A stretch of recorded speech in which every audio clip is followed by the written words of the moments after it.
We're going to old business, 9.1, discuss, consider long-term facility and educational plans as a result of the failed bond. Well, I just wanted to make a couple of public statements here while we are in front of the public, and then this is for the board to discuss. But I wanted to share that both BVH and FN, our architectural firm BVH and FNCM, which is our municipal advisors, have reached out to inquire how they can be of assistance as the board moves forward. Both entities are committed to helping our board through the next steps when they are identified. So that, brings to the question, you guys have a couple things to decide. You may or may not want those entities to help us in our next steps. That's something for you to think about. But maybe more importantly, what are the next steps? Because maybe we don't even need those entities. It depends on what your next steps are. And so things that we need to be thinking about, and I don't know that, as far as Lynn is concerned, I don't know that this time frame is real critical.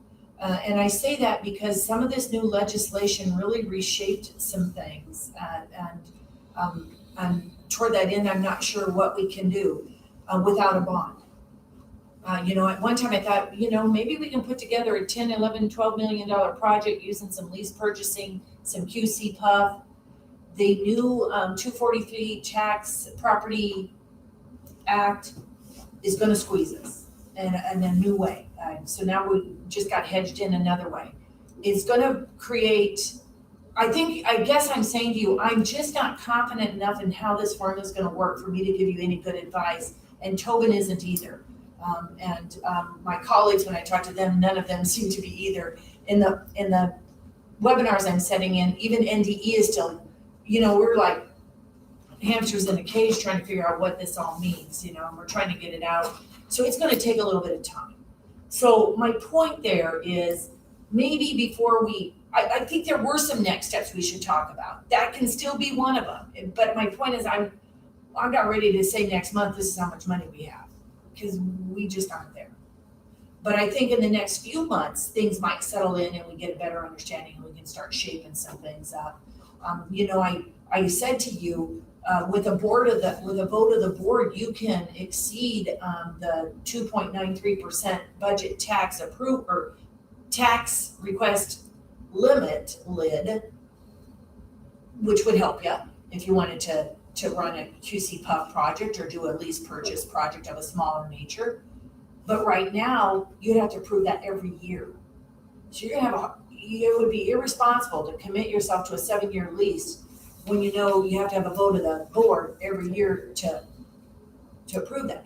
There's just some issues here. So maybe a bond your next step. I don't know, but I think some of the questions that we need to ask ourselves, what information is going to be helpful to us to determine our next steps?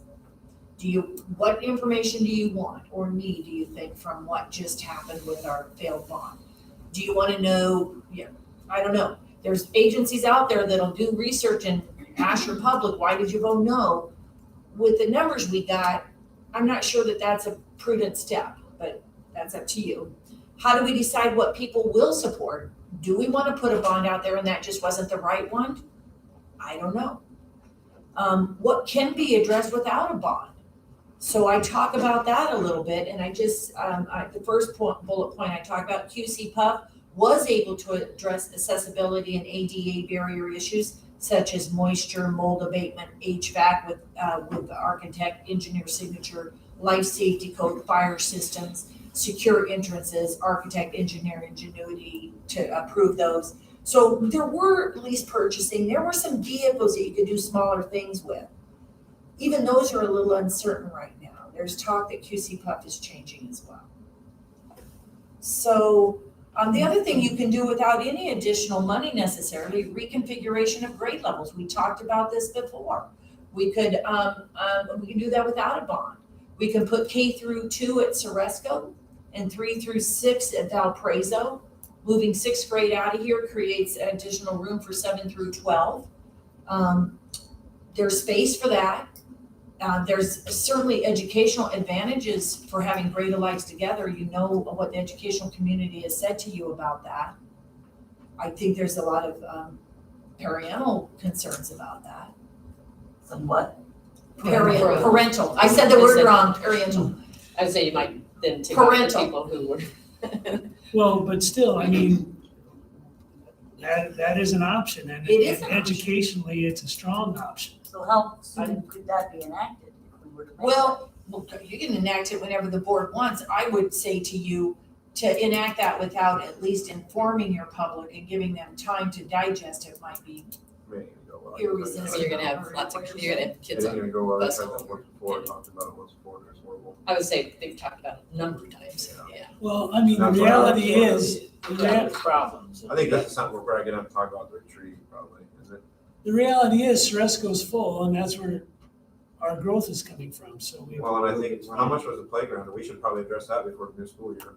Well, to redo the playground, it's about 126,000 at one site and 100 and And I we need to think get it was rid of the rocks. 30,000 at the other side. So we did not decide to do that this year as a committee. I thought the facilities committee thought that's not gonna get on the. Well, we were table. holding off for the bond to see what Yeah, happened we with the were bond, but now that the bond didn't get through, I think that needs to be, me personally, I think that needs to be a huge priority on, because we got a lot of patrons complaining about that. Well, And then we got a lot of special needs kids at those levels that should not be having a rock playground there. They're not getting the same fair treatment the other kids are getting. So I think that needs to be a huge priority. okay. Well, so really, I think maybe what we're saying here is, as we start looking at these projects, 120, 150,000, 200,000 at a time, We're probably gonna have to take a bond out for several $1 million to fix these schools up, or whatever it takes. I think we need to add it all up, me personally, and if that's what we're gonna do, fix them all. The public input is, big disconnect there. They saw the price, taxes are high going in, and hey, so we need to reach out to them and find, what do you want? Here's the deficits, here's the things, how much of it. But that's what our whole, Issue that's is what all that- our meetings were for, is to explain to them that this is gonna cost astronomical amounts of money to fix these things up. That's obviously what they want, so that's what we need to do. Whatever it takes, we're gonna get it done. Okay. And to Bill's point, that you can hire companies that can go out and do some Yeah, but we already, reconnaissance after the fact. that's another $20,000-$30,000 Yeah. that might be spent on all this other stuff and they get numbers. It's absolutely ridiculous in my opinion. Okay, Well, what the vote said to me is that the two towns want to keep their grade schools in their town. See, I don't have that. You What don't- it said to me is, people don't want to spend the money. It was too much. And I think it was a Wasn't the fact- combination. there's that. It wasn't the fact that they were losing it, and the reason I get that is because you only had 500 in the Raymond district that voted for it. And that should have been Well, in a lot more Lancaster than that. County, it was a 2-1 against, and in Saunders County, it was And it 4-1 should have been against, way so. more, so. No, that this tells is the me worst all it's those ever been people- voted down, though. I understand that, that's what tells me that it It's was the money. It wasn't the passion of keeping it in the school, I think it was in the both. towns. I think Because it's right. Raymond is propensity, Raymond out there, they should have been more than 500 for. In reality, they should have. They always have been. So that tells me you're sitting on, all those people on those acres are sitting on some high dollar money and they don't want to pay anymore. And in reality, it's not about those people's houses in the towns, because those acreages out there, valuations are way more. I So- can attempt to put out some kind of an informal survey potentially, just on our own, that just is hooked to our website that people can go complete. But what difference is it gonna make? I don't know. It's not gonna make any. It's not gonna make difference. any difference. No. So we've gotta do something to the 2 elementaries in the towns. So, You're so right, you we gotta do update some something. things The and, vote was passed, it was voted down. So now we have to collectively use our facilities to the best that we can at this point in time. That means we have to put money in and fix what needs to be fixed, i.e. roof, all that. It has if to we be need to done. add on to Ceresco, then maybe that's a small bond that you do. But there's also Add- this, Where do we add on to Ceresco? Well, you could add on to Ceresco and close down Valparaiso. Why? I don't think you wanna do that. Well, I'm just It's saying, an option. it's an option. And it would be a lot I don't think you'd have enough Yes, room yes. to add up enough. We put out a backup plan of separating those schools, K through 3, 4, 5, 6. That was our backup plan. Yep.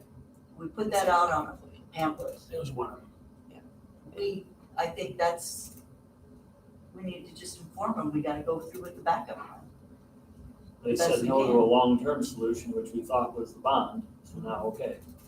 We have to, it's gonna cost and many of the things that we were trying to solve with the bond was the inefficiencies that exist, they're all still going to be here. And so, but maybe if that's what they want. And then to that point, some of your repairs, not very many, but some of them are age specific. You know, for example, a K2 playground looks different than a 3-6 playground.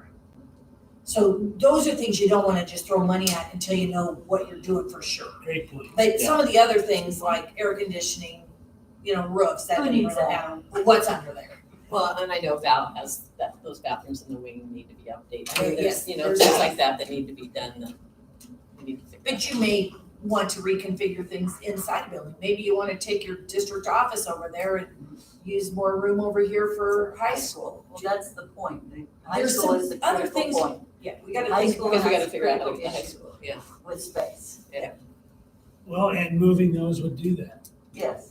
K2 at Teresco and 3-6 at Val would do that. We've got to give our high school something, because they've been taking it in the crunch. Although there's less kids out here now.